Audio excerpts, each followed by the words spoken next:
Puji Tuhan. Senang sekali siang ini boleh bertemu kembali dengan Bapak Ibu semua.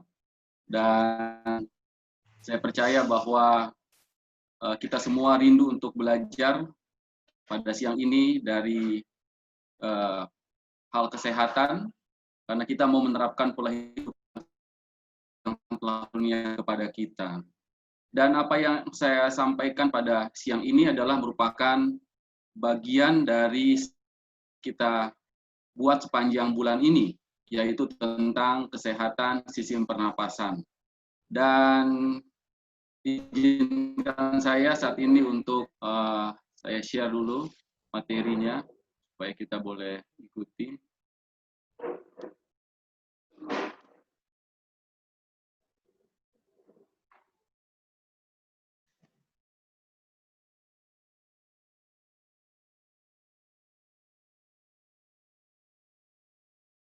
Oke, baik. Sudah bisa terlihat dengan jelas ya? Ya.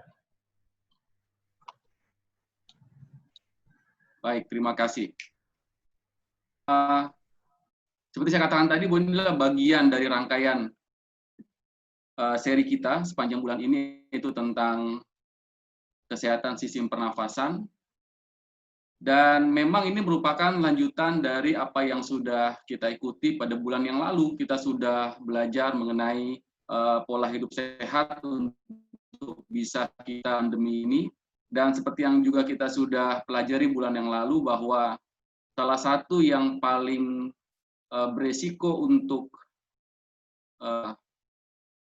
bermasalah akibat virus corona ini adalah sistem pernafasan. Dan tentu selain karena virus corona, ada banyak hal lain ya yang bisa menyebabkan sistem pernafasan kita ini bermasalah. Di pertemuan yang pertama, Dr. Sandi sudah memaparkan kepada kita tentang PPOK, penyakit paru obstruktif kronis. Dan kemudian di minggu yang Dr. Sondang juga sudah membawakan pelajaran tentang alergi dan hubungannya dengan asma. Dan minggu yang ketiga, kita juga sudah mendapatkan pemahaman yang sangat baik dan sangat jelas, nutrisi yang terbaik untuk tetap menjaga kesehatan sistem pernapasan kita yang sudah dibawakan Dr. Larry. Dan juga hari minggunya dilanjutkan dengan kelas memasak ya, yang dibawakan oleh kawan sehat. Dan ini merupakan rangkaian. Jadi Bapak Ibu sekalian, supaya tetap mengikuti sampai dengan minggu depan ini akan selesai seri kita, dan tertinggal materi-materi yang dibawakan oleh para pembicara pada siang hari ini. Dan sehubungan dengan itu, saya akan mulai dengan kuis ya, supaya kita boleh lebih segar, karena kita tahu bahwa jam-jam yang rawan untuk kita mengantuk, maka ada kuis yang saudara Bapak Ibu sekalian boleh jawab di tempat masing-masing.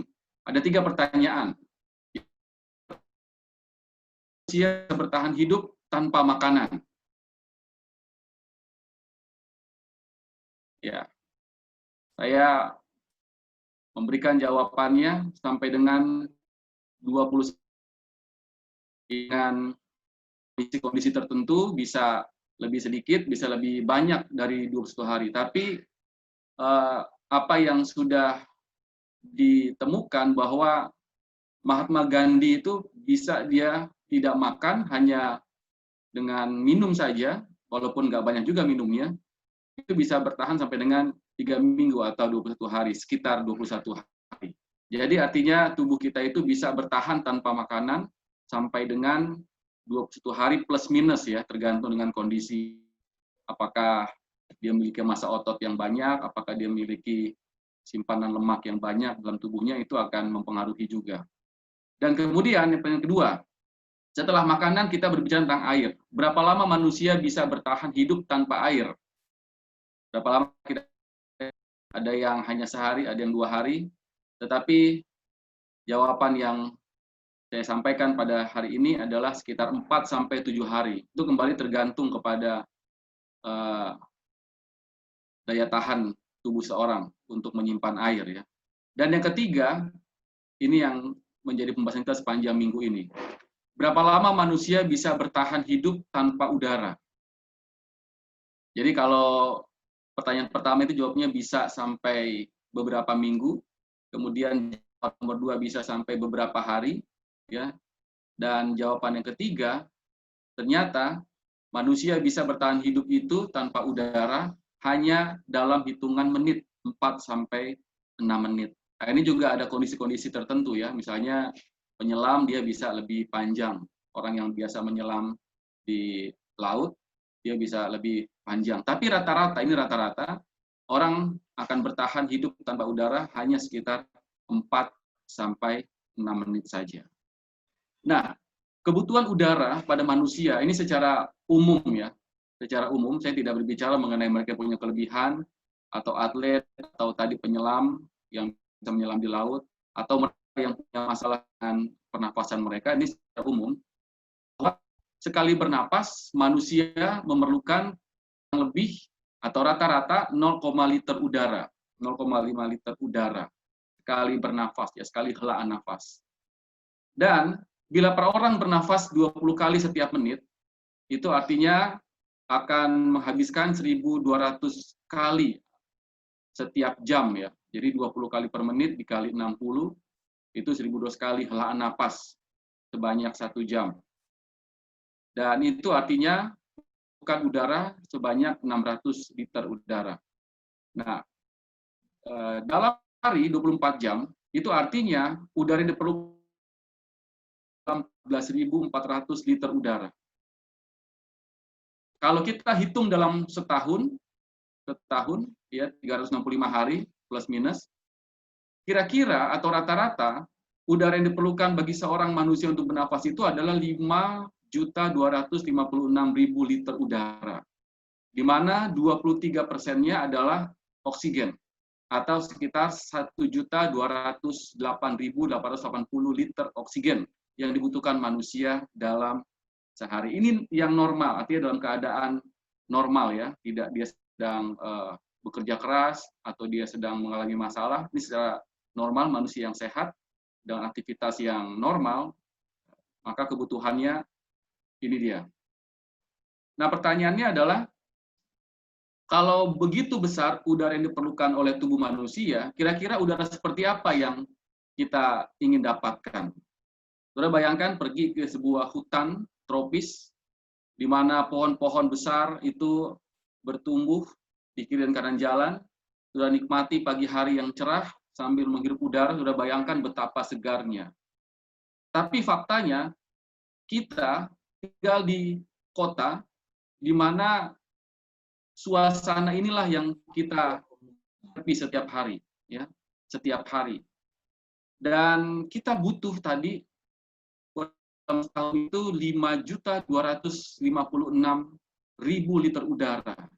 Dan beruntung mereka yang hidup di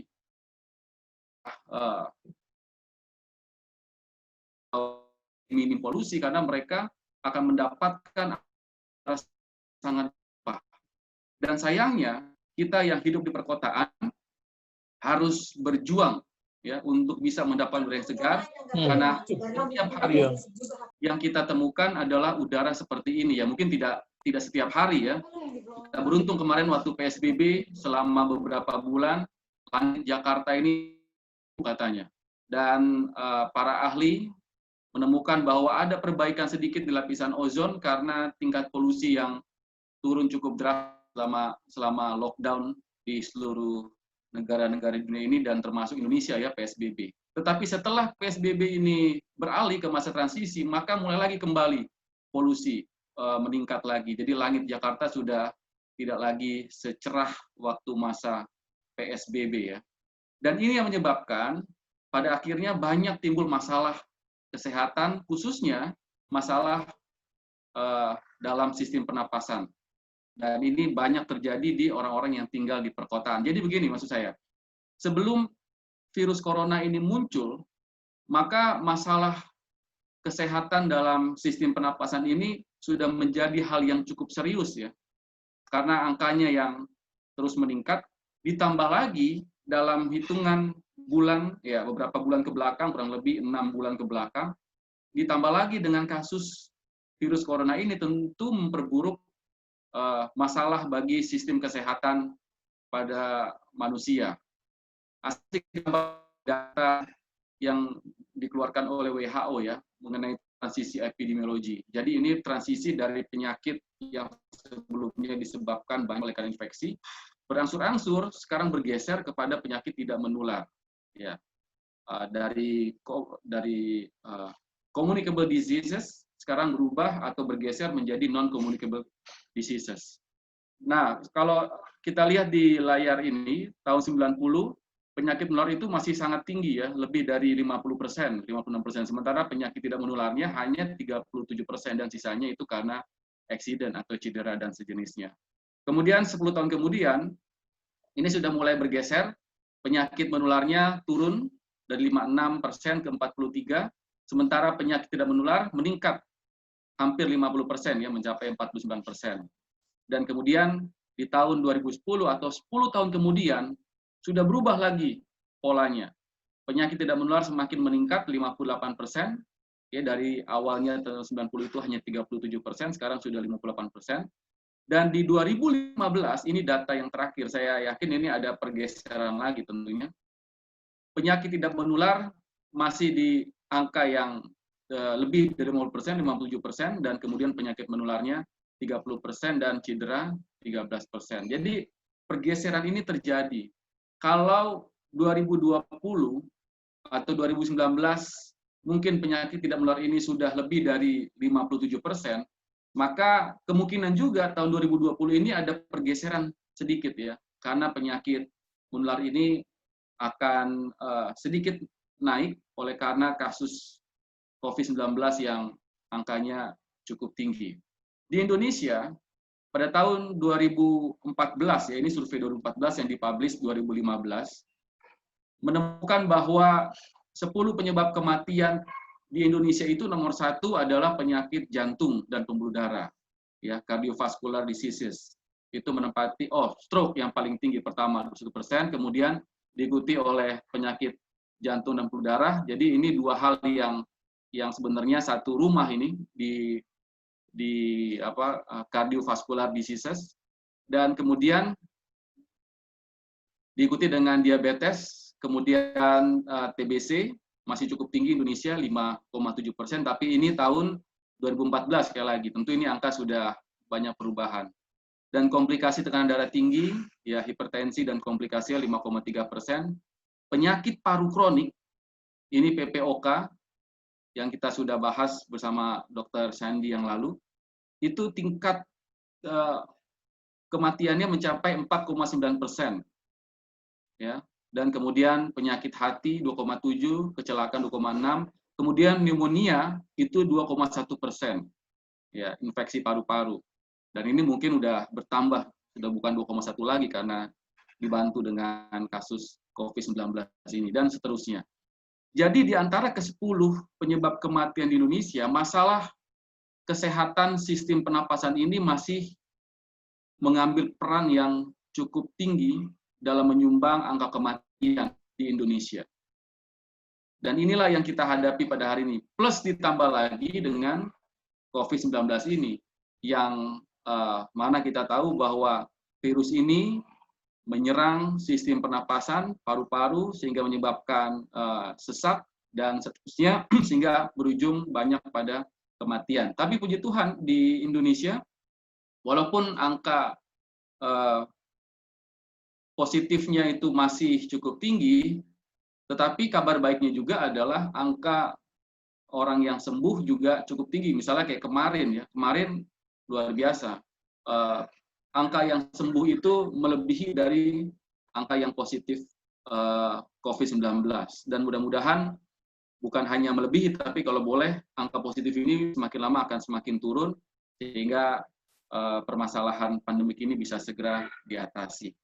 Nah, pada umumnya, ini datanya, tapi ini saya tidak akan bahas lagi karena tadi sudah kita singgung sekalian, tapi ini skema naik turunnya selama 10 tahun ya, 2007 dan 2017.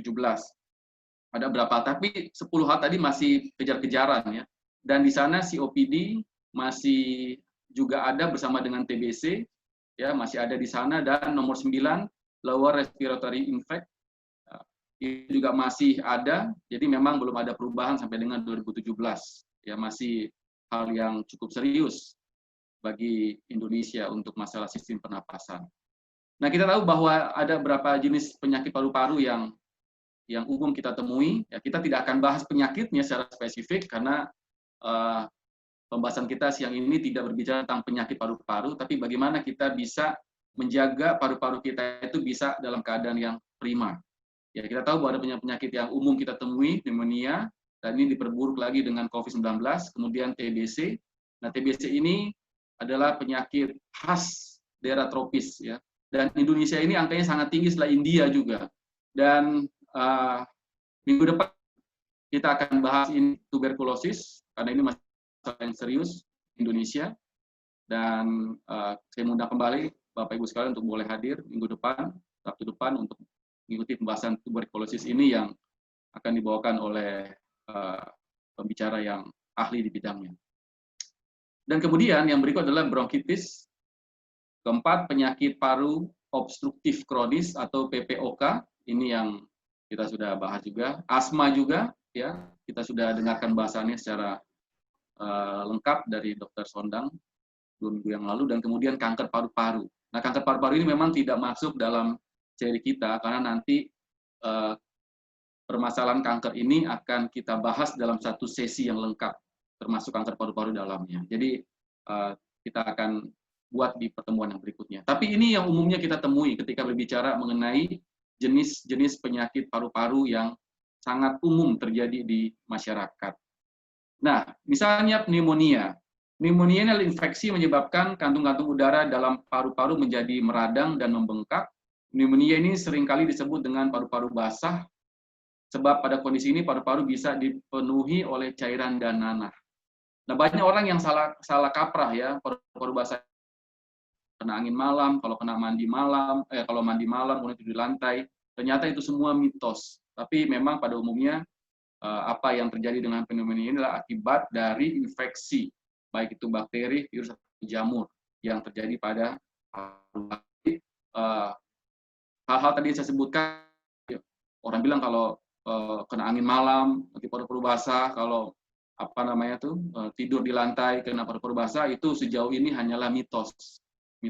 Dan mungkin kalau ada orang yang memang biasa tidur di lantai, kemudian paru-paru basah, mungkin itu melengkapi saja kondisinya yang sudah ada infeksi, ditambah dengan dia tidur di lantai yang dingin, dan mungkin memperburuk. Jadi seakan-akan orang berpikir, oh penyebabnya adalah tidur di lantai, padahal bukan. Tapi karena ada infeksi, bakteri, virus, atau jamur, dan sejenisnya. Kemudian TBC juga adalah penyakit paru-paru disebabkan oleh bakteri Mycobacterium tuberculosis, dan ini sangat tinggi kasus di Indonesia, ya. Dan seterusnya. Nah, 2 hal yang sudah kita pelajari dalam bulan ini atau beberapa minggu yang sudah lewat adalah mengenai PPOK dan asma. Ini gambaran umum ya. Misalnya untuk asma, halangan aliran pernafasan lebih ringan, progresivitas penyakit rendah, masih dapat diobati dengan bronkodilator dan steroid, biasanya terjadi pada pasien anak-anak dan usia muda, sampai di atas, sampai dengan 40 tahun maksudnya. Biasanya terjadi batuk malam dini hari, di fototoraks normal karena memang bukan masalah seperti PPOK, dan di sisi yang sebelah di PPOK, halangan aliran pernafasan berat, progresivitas penyakit tinggi, kita sudah ikuti penjelasan dari Dr. Sandi bahwa sulit sekali untuk bisa disembuhkan ya. Itu sebabnya sebisa mungkin kita menjaga kondisi paru-paru kita supaya jangan kemudian mengalami masalah seperti yang terjadi pada kasus PPOK ini. Kemudian sudah tidak dapat diobati hanya dengan bronkodilator. Biasanya terjadi pada pasien dengan usia 40 tahun, terjadi batuk sewaktu-waktu, di fototorak terlihat hiperinflasi, ini juga sudah dijelaskan. Jadi inilah perbedaannya, dan ini sudah kita bahas ya. Saya hanya ingin mereview saja apa yang sudah kita bahas di waktu yang lalu. Nah, dalam sistem pernapasan kita, saya coba bawakan ini sesederhana mungkin supaya nanti kita bisa ikuti dengan baik ya, dengan secara sederhana saja, tidak terlalu rumit. Jadi secara umum sistem pernapasan kita terbagi dua, yaitu sistem pernapasan bagian atas atau upper respiratory tract dan sistem pernapasan bagian bawah atau lower respiratory tract. Ini terbagi dua ya, di mana di bagian atas itu terdapat lubang hidung ya, nasal cavity dalam bahasa Inggrisnya. Kemudian ada juga sinus di sana. Di gambar ini nggak ada. Dan kemudian ada faring. Faring itu organ pernapasan bagian atas atau merupakan dalam istilah umumnya tenggorokan ya. Tenggorokan. Nah, apa fungsi organ ini? Untuk menangkap udara yang masuk dari hidung dan meneruskan ke trakea atau jalur udara di sini dari faring. Dan kemudian laring ya. Ada laring di sini. Jadi ini laring berfungsi untuk bisa menghasilkan suara. Dapat juga disebut dengan kotak suara ya di bagian laring ini. Dan ini adalah bagian sistem pernapasan di atas. Kemudian kita lanjut ke bagian bawah. Oh tadi di hidung ya. Apa gunanya hidung? Hidung itu bukan sekedar hiasan bagian muka, tetapi hidung itu juga memiliki peranan yang sangat penting ya. Karena salah satu perannya adalah sebagai jalan masuk udara ke dalam tubuh. Dan di dalam lubang hidung itu sendiri terdapat lapisan kulit yang lengket seperti selaput lendir yang disebut dengan mukosa. Nah, membran ini berfungsi menyaring udara masuk. Jadi nggak begitu saja. Makanya walaupun kita bisa bernafas dengan mulut kita, tetapi jauh lebih baik ketika kita menggunakan fungsi hidung untuk bernapas. Karena ada fungsi yang tidak terdapat di mulut ya, pada rongga hidung kita. Dan di dalam hidung juga ada rambut halus dinamakan dengan silia, dan silia ini berfungsi untuk menyaring kotoran yang masuk. Dan kalau ada kotoran yang mengganggu bagian dari tubuh kita, khususnya di bagian hidung, maka ada mekanisme yang terjadi yaitu bersin ya. Ketika bersin itu adalah mekanisme untuk mengeluarkan benda-benda asing yang terhirup ketika kita bernafas. Itu sebabnya kita menggunakan hidung secara maksimal untuk bernafas, kecuali ada masalah yang serius, kita harus menggunakan mulut kita untuk bernapas, maka sebaiknya kita menggunakan hidung kita. Kemudian di bagian bawah ada trakea. Trakea ini tadi adalah jalan napas. Setelah dari hidung, dia akan masuk ke paru-paru, tetapi melalui trakea atau jalur napas ini, menghubungkan antara bagian atas dan paru-paru. Letaknya persis di bawah laring. Trakea ini memiliki cincin tulang rawan. Ini yang gambarnya hijau ini, cincin tulang rawan. Dan apa fungsi tulang rawan ini adalah untuk menopang organ dan memungkinkan untuk tetap fleksibel ya. Jadi kita bisa menggerakkan leher kita ini maju, mundur, putar, depan, belakang dan sebagainya. Ini karena fungsi dari tulang rawan yang ada di trakea, bagian trakea ini. Dan kemudian udara masuk ke paru-paru. Ini paru-paru yang dalam 3 minggu belakangan ini sudah kita bahas. Inilah yang juga menjadi poin penting yang kita akan lihat dalam pertemuan pada siang hari ini. Dan di paru-paru kita ini ada dua bagian, gelambir kiri dan gelambir kanan, di mana di bagian kiri ini ada 3 gelambir dan di bagian kanan ada 2 gelambir. Ini sudah dijelaskan sebelumnya. Dan kemudian terdapat juga dalam paru-paru itu bronkus ya, atau primary bronchi bahasa Inggrisnya. Ini adalah jalur udara utama menyerupai huruf Y ya, yang terbalik. Ini dia di ujung dari trakea ini. Kemudian di bagian bawah sini ada diafragma. Diafragma ini adalah otot pernapasan, letaknya di bawah paru-paru. Otot ini akan berkontraksi saat menghirup udara dan kemudian kembali rileks pada saat kita menghembuskannya. Nah, bernafas merupakan suatu proses menghirup oksigen dari udara bebas. Udara yang kita hirup itu full, masih bercampur-campur, dan 23% bagiannya adalah oksigen. Jadi, yang kita mau dapatkan sebenarnya adalah oksigennya. Tentu kita nggak bisa pilih-pilih kan, oh ini zat yang lain, oh ini gas yang lain. Kita hirup semua, tapi yang kita dapatkan 23% dari udara yang kita hirup itu adalah oksigen. Ketika kita menghirup, itu disebut sebagai inspirasi, dan ketika kita mengeluarkan udara dari tubuh kita yang mengandung karbon dioksida, itu disebut sebagai ekspirasi. Nah, dalam keadaan istirahat atau dalam keadaan tidak beraktivitas berat ya, kita keadaan yang rileks, frekuensi pernapasan normal dalam 1 menit dapat berbeda-beda tergantung dari usia seseorang. Nah, ini frekuensinya. Sampai dengan usia 6 bulan, ini bayi ya, bayi yang baru lahir, nafasnya itu 30-60 per menit. Kemudian 6 bulan sampai 1 tahun, 24-30 lebih turun. Kemudian usia 1-5 tahun, 20-30 kali per menit. Nah, anak-anak usia 6-12 tahun, dalam 1 menit 12-20, dan ini kemudian berlanjut sampai dengan usia dewasa dan usia yang lanjut. Ya, tadi makanya saya katakan di awal, kurang lebih 20 helaan nafas dalam 1 menit. Tadi di awal sudah kita lihat.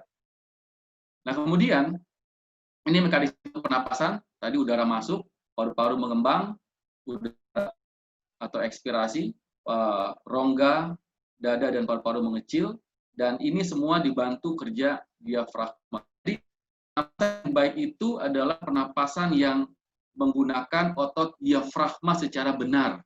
Nah, ini kata benar ini menarik, karena nanti di bagian belakang kita akan melihat bagaimana bernafas dengan diafragma secara benar. Mudah-mudahan videonya bisa berjalan dengan baik. Nah, apa yang kita lihat di gambar ini adalah merupakan proses dari sistem pernapasan kita. Ya, pernapasan kita tahu bahwa ketika kita hirup atau inspirasi, kita menarik udara dari luar ke dalam tubuh kita, kemudian terjadi proses di sana, di gambar yang kecil ini ya, ini adalah bronchius yang ada dalam paru-paru kita, yang paling ujungnya, yang paling kecil lagi disebut alveolus. Di alveolus inilah kemudian terdapat pembuluh kapiler yang bertugas atau bekerja untuk men-switch ya, menukar antara oksigen dengan karbon dioksida. Karbon dioksida dikeluarkan dari tubuh, sementara oksigen diserap ke dalam tubuh. Inilah fungsi dari paru-paru kita. Kalau gambar ini secara lebih tajam lagi, kita melihat prosesnya ya, bagaimana ini perubahan atau peralihan dari O2 ke CO2 ataupun sebaliknya terjadi, dan ini gambaran detailnya. Jadi ketika kita menarik napas atau inspirasi, diafragma dan otot di antara tulang rusuk akan berkontraksi, meluaskan rongga dada sehingga paru-paru bisa mengembang dan terisi udara. Udara masuk lewat hidung dan kemudian terus lagi ke trakea, dan dari trakea terus lagi ke bronkus dan bronchiolus, dan kemudian berujung di alveolus. Alveolus ya, ini yang paling kecil dari bagian di paru-paru kita. Ketika udara mencapai alveolus ini di alveolusnya, terjadi proses pertukaran antara oksigen dan karbon dioksida di pembuluh kapiler ini, pembuluh kapiler.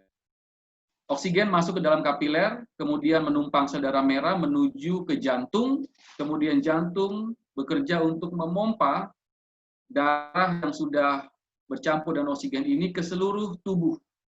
Dan di saat yang sama, karbon dioksida masuk ke dalam kapiler, kemudian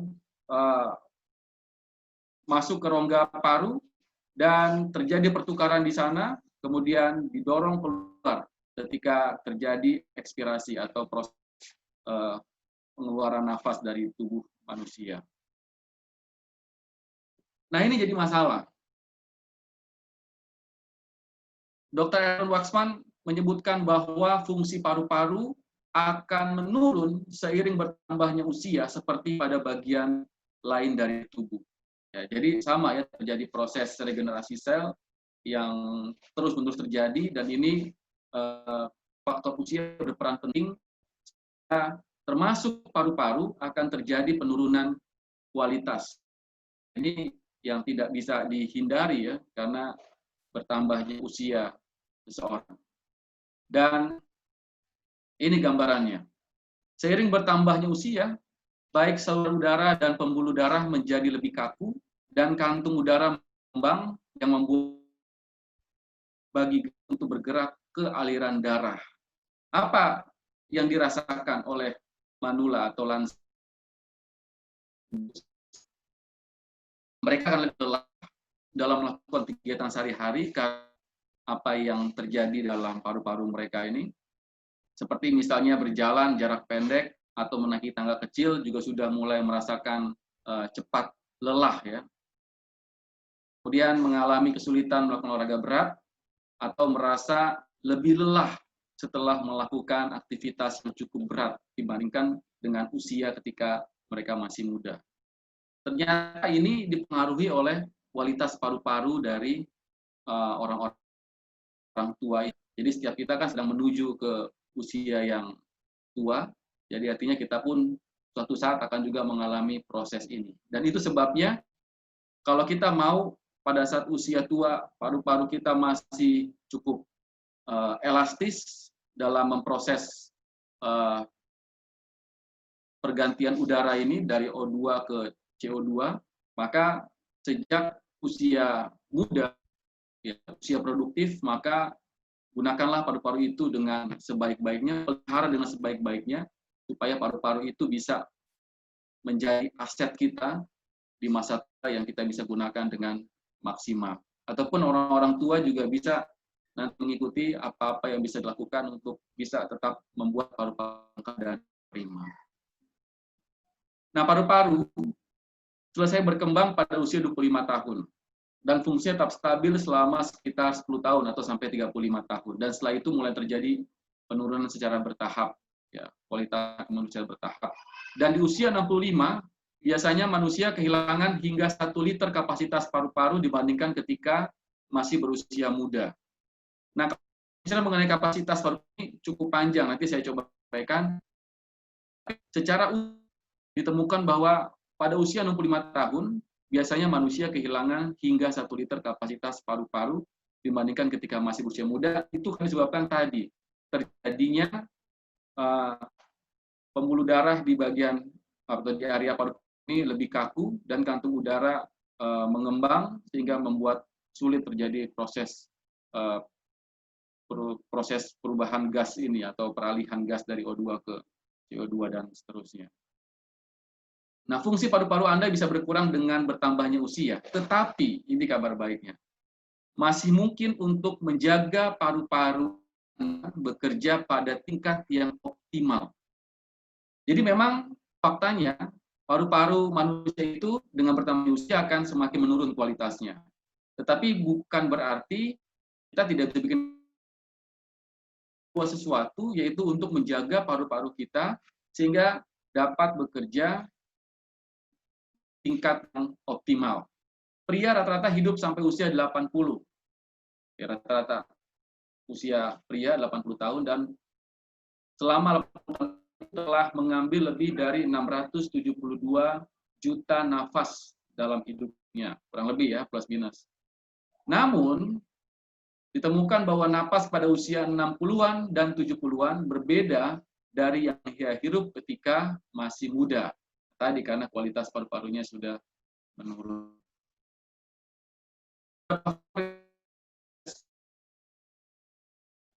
Usia kita Karena tiap orang kan bertambah tua, nggak ada orang yang stagnan umurnya kan, atau dia bisa membalikan umurnya ke muda, nggak ada. Jadi artinya setiap orang akan mengalami penuaan.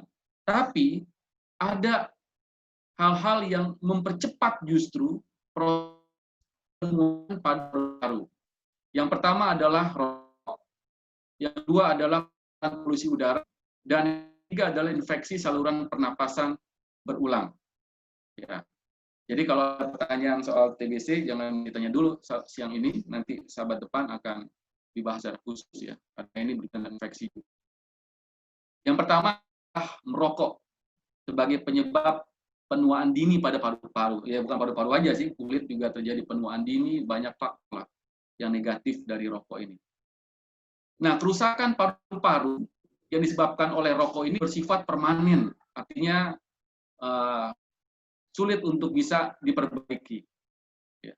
Tetapi sekitar setahun setelah berhenti, peradangan yang menyebabkan kerusakan jaringan akan berkurang, dan kemudian selama beberapa tahun berikutnya, penurunan fungsi paru-paru akan kembali ke pola normalnya. Jadi bukan paru-parunya pulih total ya, tapi bisa bekerja maksimal untuk bisa kembali kepada fungsi normalnya.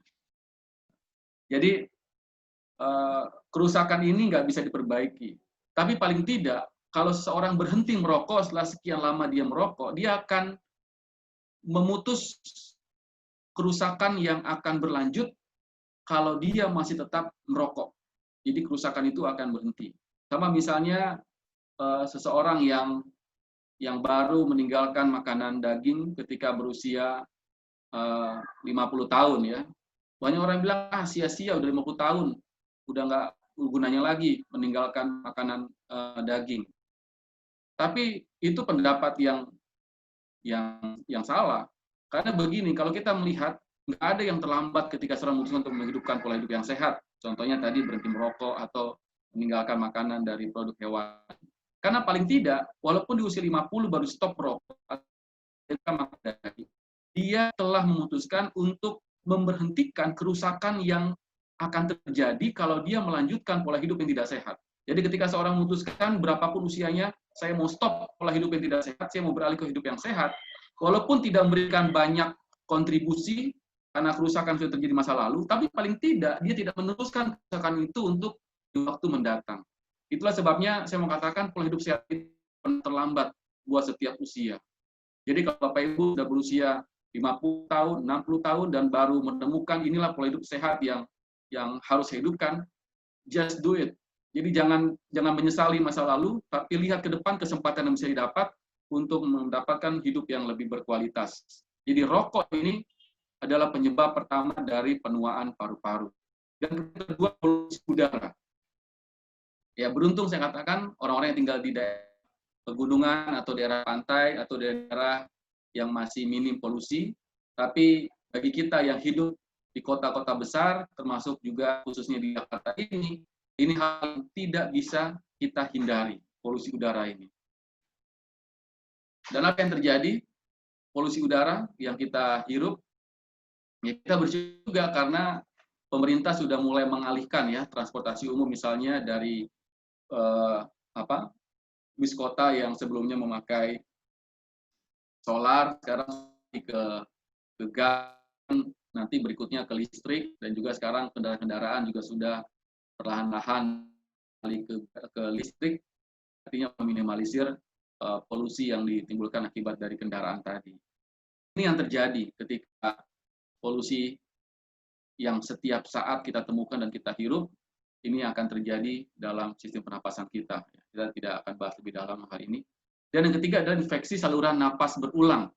Infeksi saluran napas berulang inilah yang juga menyumbang dari proses penuaan dini pada paru-paru. Nah, tadi kita sudah lihat bahwa contohnya merokok. Merokok ini menyebabkan peradangan pada paru-paru. Kemudian seorang berhenti. Tapi kemudian karena pengaruh lingkungan atau karena stres, karena sebagainya, dia kembali lagi merokok. Kemudian dia sadar lagi, dia berhenti lagi, dia hidup sehat lagi, tapi kemudian dia ulang lagi, jadi begitu terus lama-lama hembusan pada paru-paru berulang-ulang ini yang akan membuat paru-paru itu cepat untuk mengalami penuaan dan akhirnya fungsinya pun akan menjadi semakin terbatas. Jadi maksudnya kalau kita memutuskan untuk hidup sehat, dalam hal ini misalnya berhenti merokok, maka berhenti untuk seterusnya, berhenti for good ya, jangan berhenti untuk karena emosi, karena anjuran seorang, tapi kemudian ketika kita stres kita kembali lagi, jangan. Kita harus berhenti for good ya, untuk tidak kembali menggunakan rokok atau beralih ya. Saya nggak merokok lagi, tapi sekarang saya menggunakan vape atau vape atau apa namanya lah itu, rokok elektrik. Ini sebenarnya hanya menggeser saja masalah dari yang satu ke masalah yang lain. Tidak ada solusi yang terjadi ketika seorang meninggalkan rokok yang datang dari tembakau kepada rokok elektrik. Sistem pernapasan pada manusia tampak seperti hal yang sederhana, hanya hirup, putar, keluar. Namun di balik masing-masing satu helaan dan hembusan napas terdapat kerjasama antar organ yang cukup rumit guna mendapatkan oksigen demi kelangsungan seluruh sistem dalam tubuh. Dan ini adalah karunia Tuhan. Tuhan telah mengaruniakan kepada kita banyak sistem dalam tubuh kita, termasuk sistem pernapasan. Dan kalau saudara tahu bahwa sistem yang bekerja pada manusia itu sangat rumit dibandingkan dengan sistem yang terdapat pada komputer yang paling canggih sekalipun. Dan ini semua kita lihat sederhana, karena kita cuma hirup napas, dan kemudian selesai, buang lagi. Padahal dalam proses hirup napas, sehingga napas itu diproses tubuh dan dikeluarkan dalam bentuk CO2, itu prosesnya sangat panjang dan rumit. Itu karunia Tuhan. Sayangnya, kalau kita tidak menjaga karunia itu, maka terjadi sakit yang akan merugikan diri kita sendiri. Tapi pada prinsipnya Tuhan itu telah memberikan kebaikan dalam kita. Nah, berbicara tentang sistem pernapasan yang bermasalah tadi, juga ada hal yang menarik dari masalah yang lain ya, osteoporosis. Ini gambaran seseorang yang mengalami osteoporosis, seakan-akan orang bertambah tua itu bertambah pendek posturnya. Padahal enggak, bukan dia bertambah pendek atau menciut, tetapi karena tulang belakangnya itu sudah semakin merapat dan bengkok. Dan apa yang terjadi ketika terjadi masalah pada tulang belakang akibat osteoporosis ini? Lihat postur dari dia tegak, kemudian dia semakin bungkuk, dan di gambar yang ketiga, gambar yang paling ujung ini, posturnya semakin bungkuk. Dan coba perhatikan apa yang terjadi di area paru-paru. Terjadi penekanan di area paru-paru sini, jadi menyebabkan paru-paru tidak bekerja dengan maksimal. Dan ini yang terjadi juga di kalangan usia lanjut sebagai efek dari osteoporosis yang kemudian terjadi perubahan postur sehingga membuat sangkar dada lebih kecil dan kaku, dan efeknya adalah akan terjadi kesulitan untuk bernafas, mengembangkan penuh paru-paru ketika bernapas, dan ini pada akhirnya akan mengurangi volume udara yang bisa dipegang oleh paru-paru. Nah, diafragma juga, otot yang mendukung pernapasan ini juga melemah. Jadi sudah kapasitas paru-parunya itu tidak maksimal, ditambah lagi diafragma atau otot yang tadi membantu pernapasan ini fungsinya juga sangat melemah karena faktor usia. Dan ini membuat orang kesulitan untuk bernapas secara penuh sehingga napasnya lebih pendek ya. Saya mau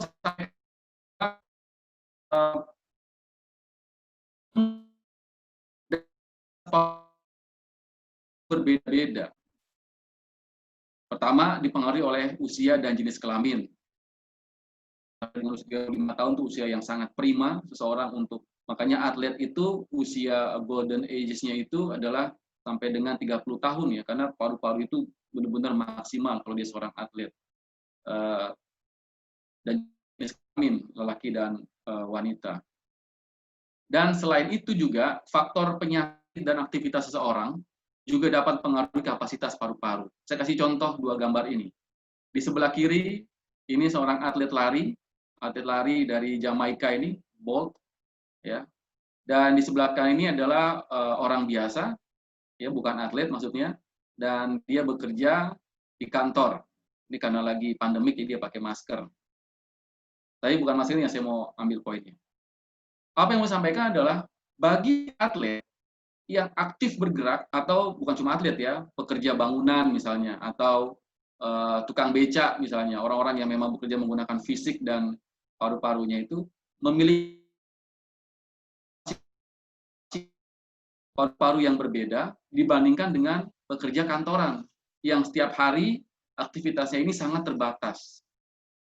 Ya, bagus-bagus kalau dalam keterbatasan ini dia masih sempatkan untuk berjalan kaki, ya 5.000 langkah sehari misalnya, atau dalam setiap minggu dia gunakan beberapa hari untuk bisa olahraga. Tapi pada umumnya orang yang sibuk di kantor, mereka akan memiliki sedentary life, gaya hidup yang kurang gerak, dan ini akan mempengaruhi mereka.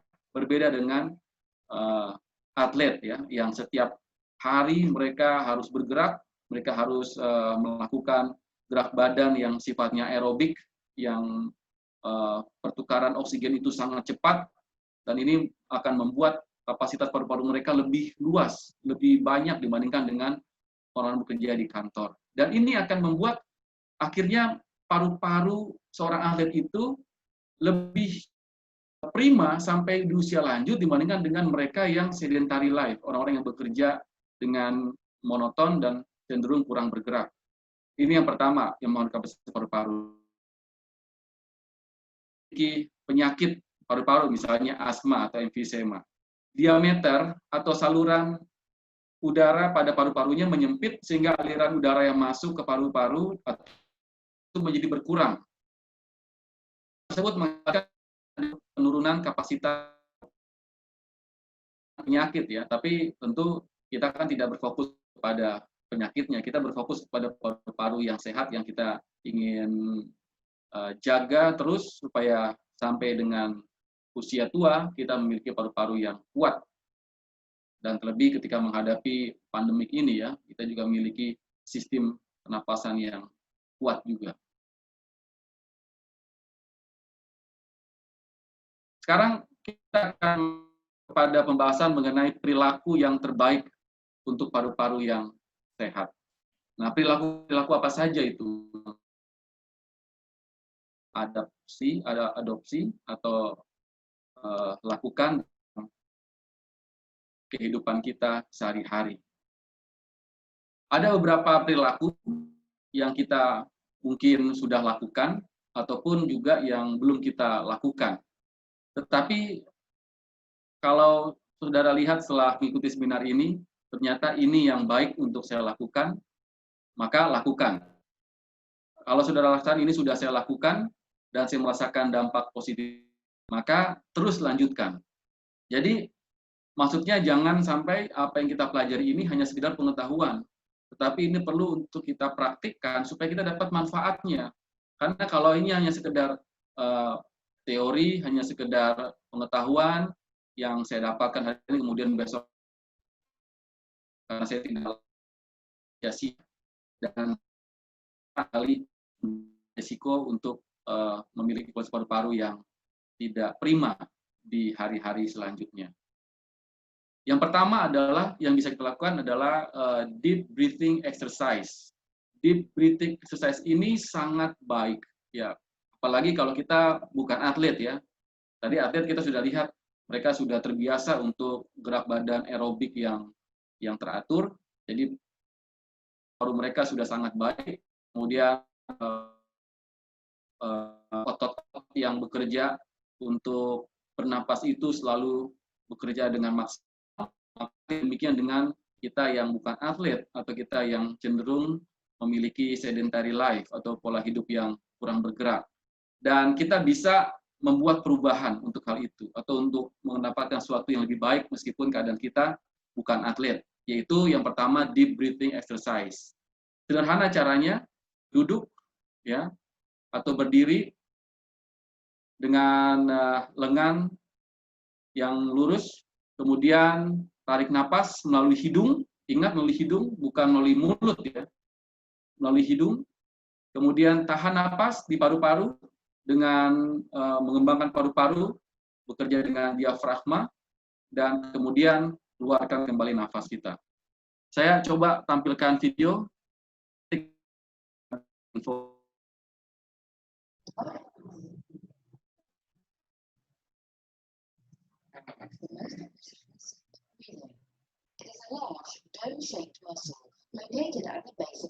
Saya diafragma di bagian bawah paru-paru.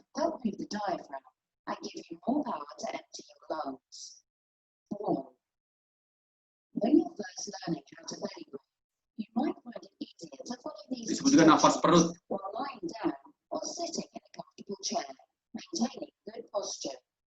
Bisa kita rebahan di lantai.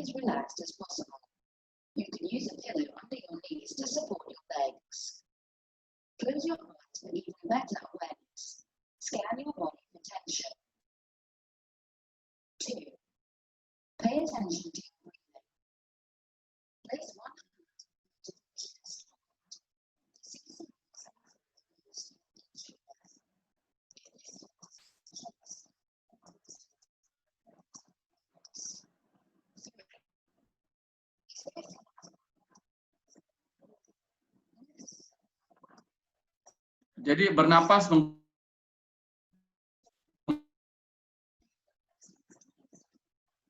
tarik napas melalui hidung.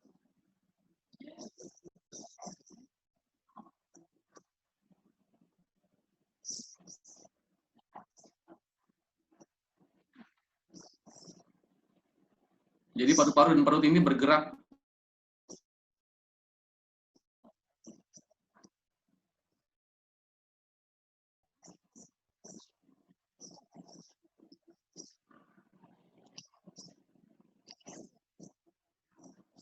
Keluarkan nafas dari mulut.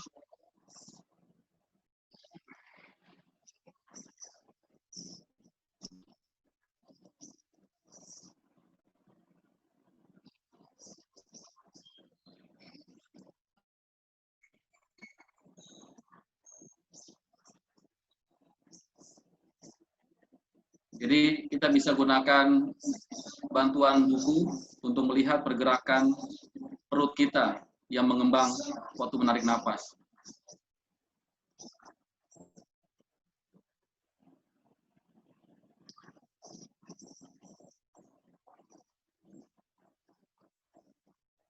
Lakukan ini 5-10 menit.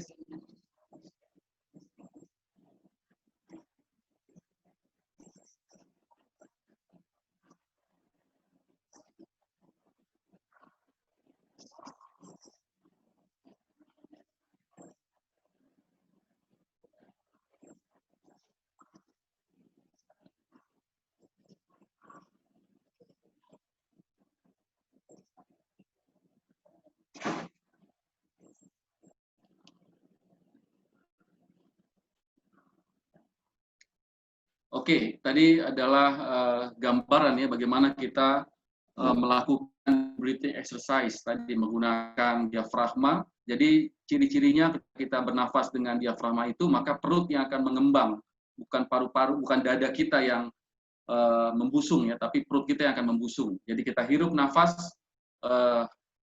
melalui hidung, kemudian kita kembangkan dengan bantuan perut atau diafragma, kemudian kita hembuskan dengan mulut kita, dan kita lakukan ini 5-10 menit untuk melatih ini, dan kita bisa lakukan 4 kali dalam sehari, dan semakin sering kita juga mendapatkan manfaat yang semakin baik.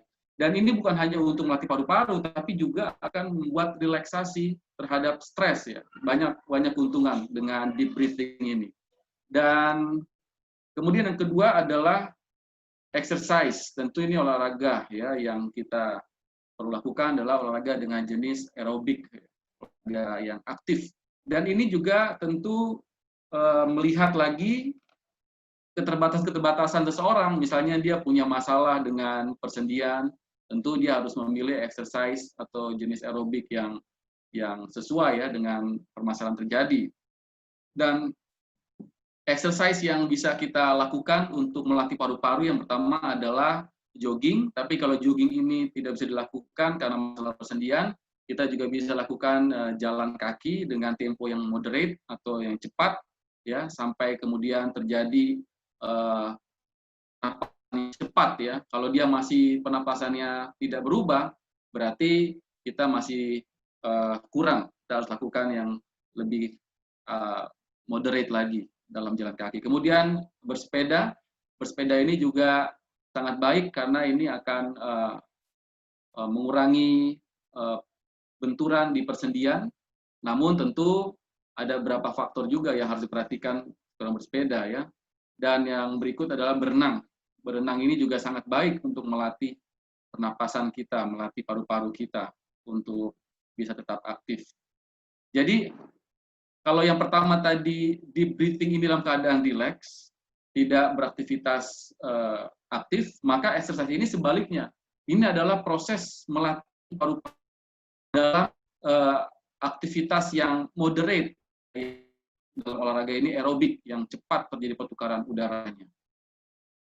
Nah, pelatihan interval untuk paru-paru ini perlu untuk perhatikan intervalnya, jaraknya. Karena ada beberapa bukti menunjukkan bahwa latihan interval bisa menjadi cara yang sangat baik untuk meningkatkan fungsi paru-paru. Karena bergantian periode latihan dengan periode istirahat selang-seling, jadi jangan terus, tapi olahraga berhenti, kemudian lanjut lagi olahraga, berhenti lagi, jadi ada intervalnya.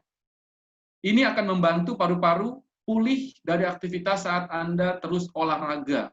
Jadi tidak disarankan olahraga aerobik ini terus-menerus, walaupun itu hanya jalan kaki moderate, tapi dia harus berhenti, relax, kemudian dia gerak lagi, sehingga paru-paru ini akan bekerja dengan maksimal.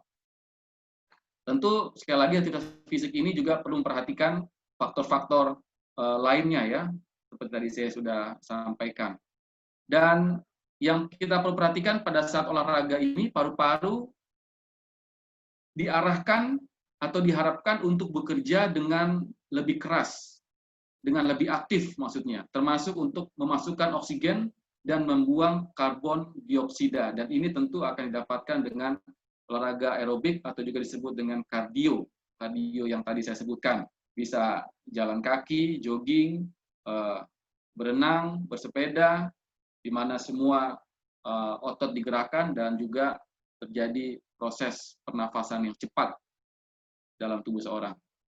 Ketiga adalah hydrated. Yang dimaksud hydrated ini adalah tetap mengisi cairan ke tubuh kita. Nah, kenapa air ini penting? Air ini penting. Dan air ini adalah yang dimaksud dengan air yang kita masukkan dalam tubuh ini, air yang jernih, ya. Air jernih ini bukan air putih, nanti lain lagi artinya, tapi air yang bening. Air bening ini adalah air minum tanpa rasa, tanpa warna, tanpa zat tambahan apapun. Ini yang kita minum. Manfaat dari minum air bening ini akan membantu mengencerkan lendir di paru-paru, dan hidrasi yang tepat diperlukan untuk menjaga kesehatan secara keseluruhan, sehingga minum ini harus menjadi prioritas. Ya, ini akan membantu untuk mengencerkan lendir pada paru-paru dan membuat kinerja paru-paru menjadi lebih maksimal. Jadi jangan lupa, selain berolahraga, pastikan kita meminum air bening yang cukup. Kenapa saya katakan cukup? Karena tentu kapasitas orang itu berbeda-beda, walaupun ada anjuran yang mengatakan bahwa minimal kita 2 liter per hari, tentu ada catatan juga kan buat mereka yang punya masalah ginjal harus membatasi. Dan ya minimal kalau kita tidak ada masalah dengan ginjal, kita keadaan yang prima, yang sehat, kita bisa minum minimum 2 liter per hari dalam waktu yang berbeda-beda. Jadi jangan sekali minum juga 2 liter, tapi kita bagi-bagi. Ya, kalau misalnya satu gelas itu 200 mili, maka kita bisa bagi itu ke dalam 10 gelas, ya, dan 10 gelas itu bisa kita bagi ke dalam 1 hari untuk minum kita. Jadi kita bisa buat catatan minum untuk tetap terhidrasi dalam tubuh kita. Dan yang berikut adalah biasakan bernafas melalui hidung. Nah, ini masalahnya kalau seorang yang punya masalah dengan snoring, ya, dengan ngorok ini, dia akan bernafas tanpa sadar pada saat tidur itu menggunakan mulutnya. Banyak faktor, nanti kita akan bahas tentang ngorok ini atau snoring. Tapi kenapa bernapas melalui hidung ini penting? Kita sudah sebutkan di awal tadi bahwa ketika kita bernafas dengan hidung, maka ada mekanisme yang terjadi di rongga hidung kita. Ada bulu-bulu kecil tadi yang kita sudah sebutkan di awal atau silia yang terdapat di lubang hidung. Ini bekerja sebagai filter. Pertama, menjaga udara yang kita hirup itu bersih. Dan yang kedua adalah di rongga hidung ini juga berfungsi untuk menghangatkan udara yang akan meminimalkan kejutan pada paru-paru di hari yang dingin. Bernapas melalui hidung juga menyediakan penyangga membantu mengurangi jumlah pekerjaan pembersihan ekstra yang terjadi pada paru-paru.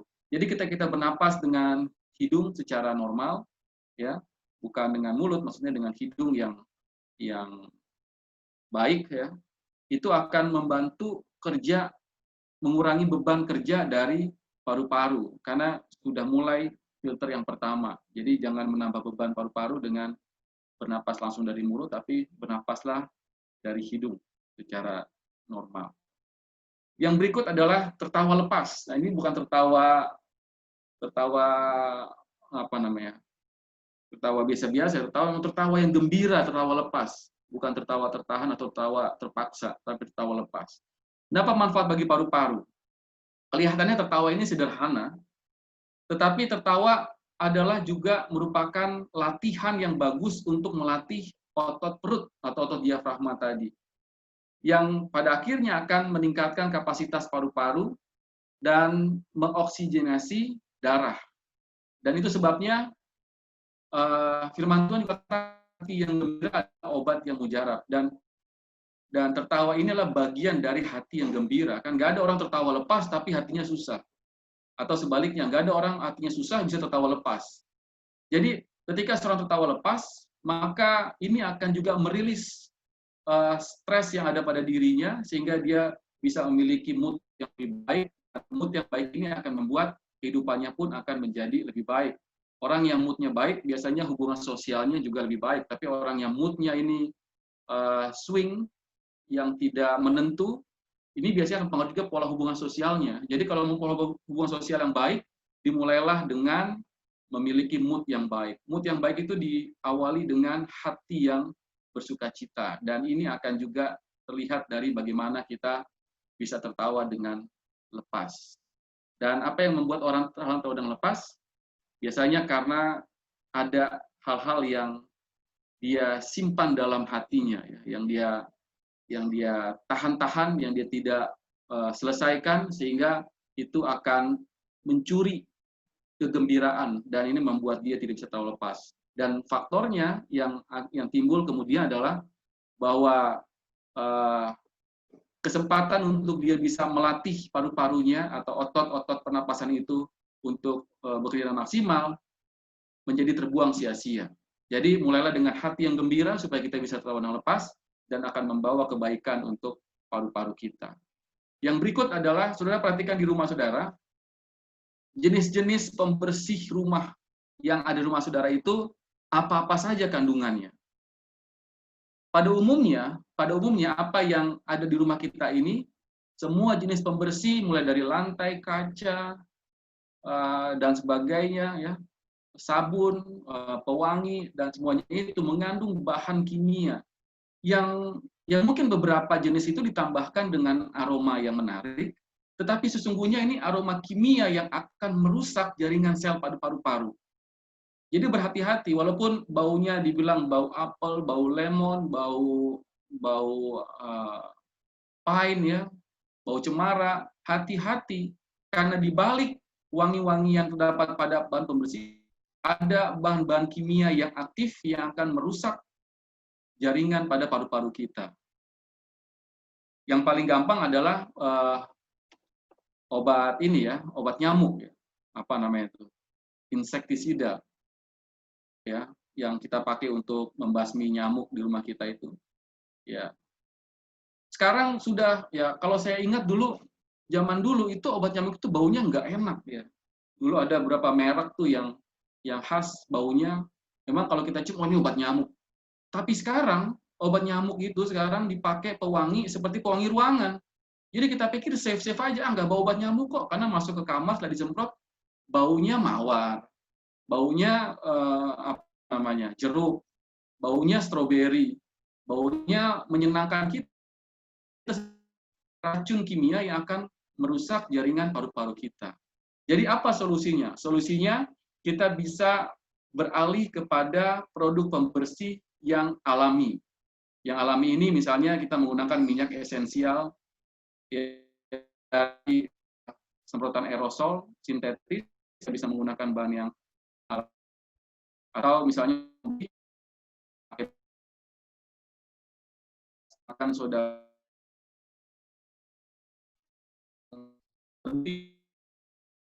benda menjadi bersih, gantinya menggunakan bahan-bahan kimia yang justru akan merusak paru-paru kita. Ada satu kasus seorang yang saya kenal kemudian didiagnosa menderita kanker paru-paru, dan ya sayangnya beliau sudah meninggal dunia. Tapi kemudian keluarga bertanya-tanya, rumahnya bagus, nggak ada jauh dari polusi kendaraan, kemudian dia pola hidup sehat, dia makanannya juga terjaga. Tapi kemudian kenapa kok diagnosa terkena kanker paru-paru? Dan setelah di trace back lagi, dilihat lagi ke belakang, wah ternyata memang rumahnya terlalu bersih. Dan bersihnya ini adalah dengan menggunakan bahan-bahan pembersih kimia yang dia selalu gunakan setiap hari, termasuk juga insektisida untuk tanaman, yang dia suka bertanam juga di rumahnya, kebunnya luas, dan dia suka bertanam dengan menggunakan juga penyemprot hama yang dibuat dari kimia. Dan ini yang kemungkinan besar, walaupun mungkin tidak sempat dibuktikan oleh karena sudah meninggal, inilah pemicu sehingga terjadinya kanker paru-paru, ditambah lagi dengan faktor-faktor lainnya. Tidak berdiri sendiri, memang kasus kanker ini ada faktor yang lain, tapi salah satu pemicunya atau triggernya adalah penggunaan bahan-bahan pembersih kimia ini. Dan yang berikut, untuk membuat paru-paru juga menjadi lebih baik, kita bisa memulai perilaku sederhana dengan membiarkan rumah kita diisi dengan udara segar dari luar, ya. Udara segar dalam ruangan, buka jendela, buka pintu. Ada orang-orang yang saya perhatikan di lingkungan kami itu, dari pagi sampai malam sampai pagi lagi, rumah jendela nggak pernah dibuka. Saya bertanya sama anak saya, sama istri saya, itu orangnya ada nggak di rumah? Ada. Terus kok itu nggak pernah dibuka jendelanya? Ya 24 jam AC terus.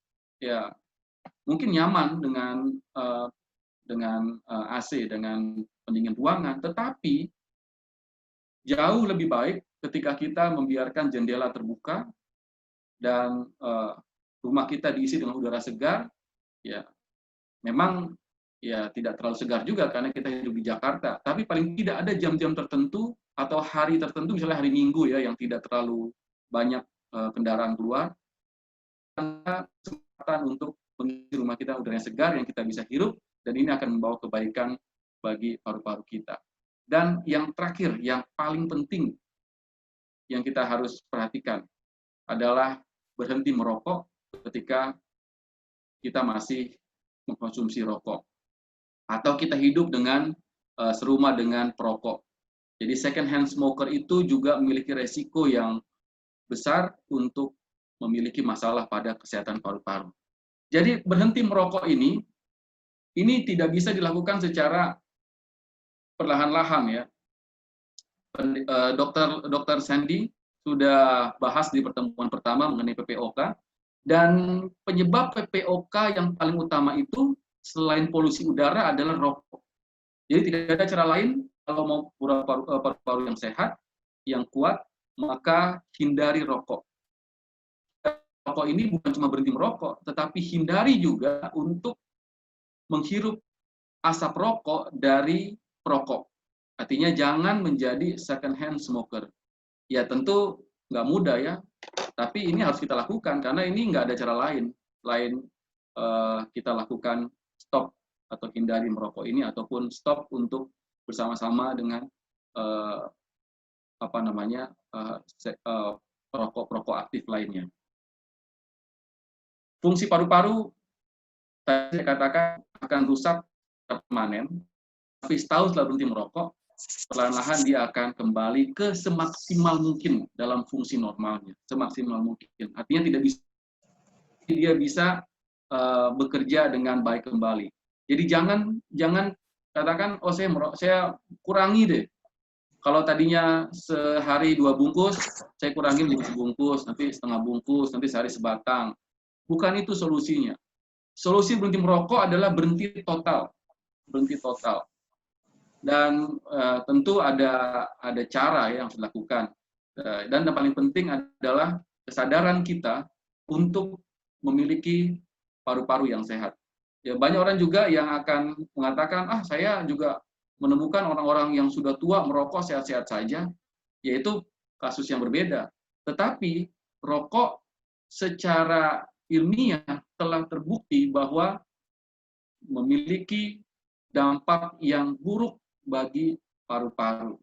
Dan tadi salah satunya adalah mempercepat penuaan paru-paru, selain juga merusak sel-sel paru-paru dan menimbulkan atau memicu kanker pada paru. Jadi Bapak Ibu sekalian, saya ingin menutup pembahasan pada siang ini dari firman Tuhan, Kejadian pasal 2 ayat yang ke-7.